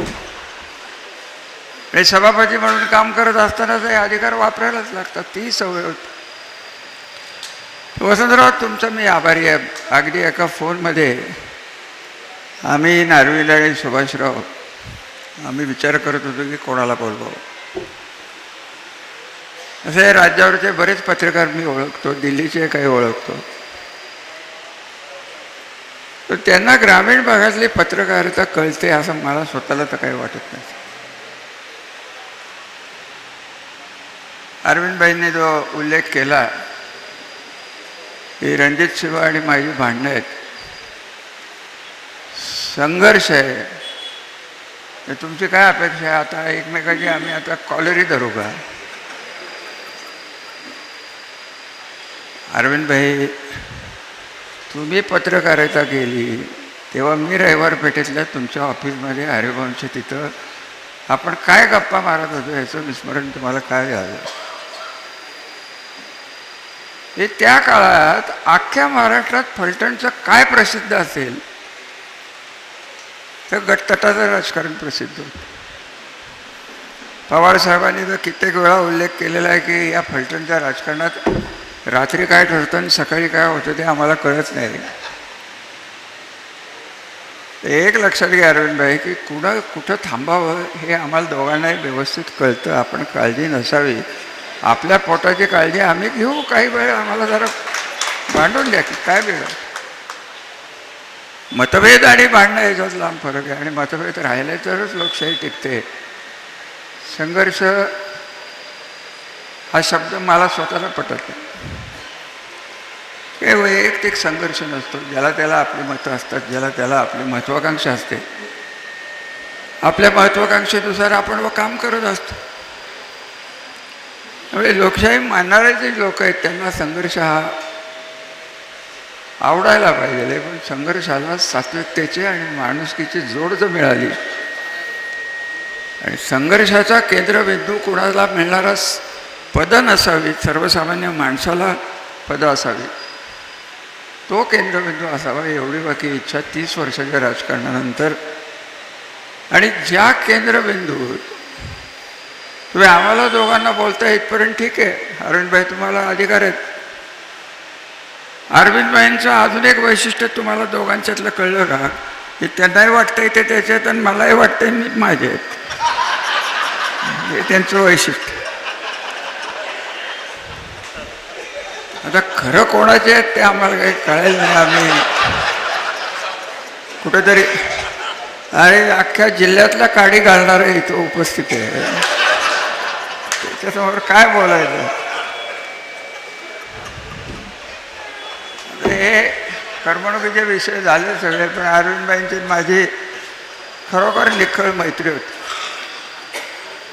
आणि हे क्षेत्रच असं आहे की इतक्या दीर्घ मुदतीने कोण कोणाशी मैत्रीपूर्ण. अरविंदभाई मलाही काही सोडत नाहीत, मग त्यांच्या लेखणीचे फटकारे मी खाल्लेले आहेत. त्यामुळे अरविंदभाई बोलायचं नव्हतं, पण एक निश्चित बोलून की तुम्हीच बोलला की आमचं पोट कसं चालायचं. आता तुम्ही पोटासाठी हे करणार आहात का सर्वसामान्याच्या भुकेसाठी करणार आहात, हे एकदा आम्हाला निश्चितपणे कळून द्या, म्हणजे त्याप्रमाणे आम्ही दोघंही वागू. आम्हाला काय फरक पडतो. पण अरुणभाई ह्याला काही अर्थ नाही आहे. पत्रकारिता हा 4था का 5वा स्तंभ म्हणून मानला जातो. जागतिक पातळीवरचे कित्येक पत्रकार, निक्सनसारख्या प्रेसिडेंटला पत्रकारांनी घालवलं आहे, ट्रम्पसारख्या प्रेसिडेंटला घालवलं आहे, आपण सगळं बघतोय. आम्ही काय तुमच्याकडनं त्या अपेक्षा करत नाही. मी स्वतः फक्त एकच अपेक्षा करतो की तुम्हाला लिहायचं असेल धरून चाला. हे रणजित सिंह आज माझ्याबद्दल काही बोलले. खरं सांगायचं तर त्यांचंही भाषण मला ऐकू आलं नाही, वसंतराव तुमचंही ऐकू आलं नाही. अरविंदने ती व्यवस्था केली होती, काही शब्द इकडं तिकडं झाला असतं तर ते पाटलाच्या वाढदिवसासारखं झालं असतं. पण ती संधी द्या आता परत लवकर. पाटलाने अशी सर्कस जमवली होती, जी सर्कस रंगली. किती झाली हो, किती झाली तुमची सर्कस? अजिबात येत नाही. म्हणून तर तेच म्हटलं मी की तेच बरं झालं. तुम्हाला येते ऐकू तेवढं बरं झालं. तर जास्त बोलण्यात काही अर्थ राहिले नाही. इतक्याच प्रदीर्घ काळात चाललेला हा वाढदिवस, हा अमृत महोत्सव आणि एक अखंड असलेली मैत्री, याच्या बाबतीत आपल्याला साक्षीदार म्हणून इथं उपस्थित राहता आलं, त्याबद्दल मला मनापासून आनंद आहे. राजकारणाचे विषय राजकारणापाशी आपण ठेवू, परंतु एक खंत निश्चित आहे की जे 30 वर्ष विधानसभेत बघितलं, हे आमच्या काळात आमचे जे कोण हिरो होते, आमचे जे कोण विरोधक होते आणि आमचे जे कोण मतदार होते, हे विकासावर मतं टाकत होते, विकासावर एकमेकांशी वाद होते. परंतु मतदान हे आजकाल विकासावर होतं की नाही, हा मोठी शंका माझ्यासारख्या कार्यकर्त्याच्या मनात निश्चित आहे. आणि अरुणभाई, उर्वरित आयुष्य तुमचं सुखाचं जावं ही तर इच्छा इथं बसलेल्या सगळ्याच माणसांची आहे, सगळ्याच महिला भगिनींची आहे, माझी स्वतःची आहे, सगळ्यांची आहे. परंतु हे जे चाललंय याच्याविषयी परखडपणे या तालुक्यात जर कोण लिहू शकेल तसं तुम्ही एकट्या. ती माझी चूक असेल, अजून कोणाची चूक असेल, लिहायलाच पाहिजे, तरच आम्ही सुधरू. आमचं ऐकून जर तुम्ही लिहायला लागला तर पत्रकारितेला अर्थ राहणार नाही. ही पेड न्यूज होते आणि पेड न्यूजला काही अर्थ राहत नाही, हे आपण सर्वांनीच जानकर साहेब बघितलेले आहे. महाराष्ट्राच्या काही परंपरा आहेत. महाराष्ट्राच्या राजकारणाला पत्रकारितेचे अपूर्व अशी जोड मी त्या काळात बघितलेली आहे. अगदी खरं सांगायचं तर चिमणराव कदमांचे अतिशय जवळचे एक कदमच होते पत्रकार, त्यांची माझी मैत्री जमली. अशाही मैत्री असतात, अशीही प्रसिद्धी मिळते. परंतु एकच आहे की सगळंच बदललेलं आहे. तेव्हा या बदलाला स्वागत करताना अरविंदभाई, आपल्यालाही बदलायला लागणार आहे.